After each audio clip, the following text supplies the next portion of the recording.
Hola, Ame. Today we're going to be looking at try and accept and final statement in Python. So you've been writing code previously and you actually discovered that some of your code gets errors maybe at the execution state due to maybe an input given by the user. Well, great.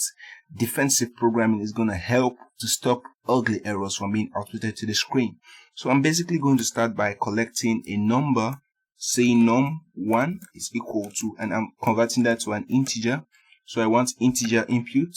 So is it input? Yes, input. I'm starting to forget things. And then we're going to say enter num1. Okay, that's great. Let me give it a column and a space.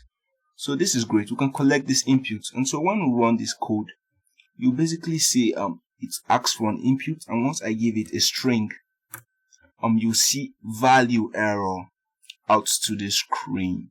Now, how do we solve this? So there is a structure in Python. You have try.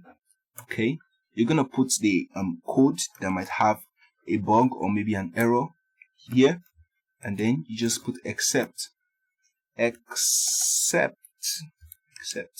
Okay, so except if this code doesn't run, except you're gonna print or whatever, any way you choose to handle this, an error occurred.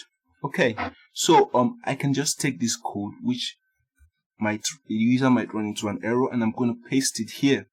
Now what happens when I run this code and we actually bump into that error?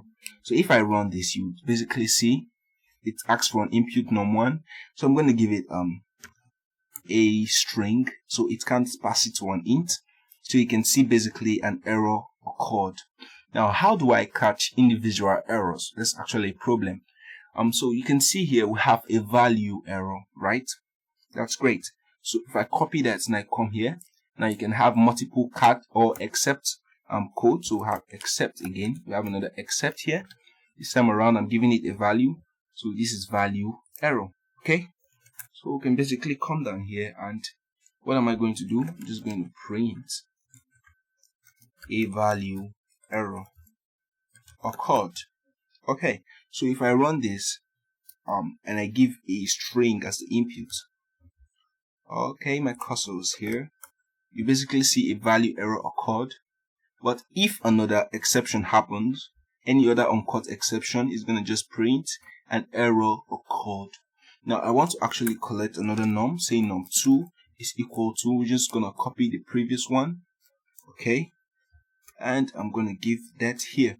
This time around I'll rename it as num2, and then I want to collect a variable, say div is equal to num1 divided by num2. And you know the basic rule for division, the denominator shouldn't be 0. So num2, if num2 is 0, we have to run it for another error here. Okay, so if I run this line of this code, I'm just gonna give maybe 3 and 0. You can see an error occurred. That error isn't caught. And what is the name of that error? It is the zero division error. So 0 division error. Okay, I can still spell, so I'm just gonna print you can't, you cannot. I'm starting to not know how to type. You can't divide by 0. Okay, so that is basically it, how to catch that error that might come up. And if I run that, you basically see we have this, and if I enter a number, say 5 and 0, you basically say you can't divide by 0. So we actually caught this error before it could appear ugly to our user. Okay, so this is how to catch errors. I stated it. You can have multiple except, you have try. Now the final one is finally. You don't always have to implement this, but it's great if you want to execute a line of code maybe after all this craziness is done, or after all those is done. So I can just print operation is done. Okay, so this basically just sums up the little bit of defensive programming. This is the beginner level. So we have finally print operation is done. These lines of code prints when the operation is done, or maybe the line of code you want to actually run after this is done. I'm still saying that again. So that's basically what you have to know about try and except. And then finally, at the beginner level, if you like this video, basically just leave a sub, and you can share this video to whoever this video might be useful to, and like and subscribe. Thanks for watching this.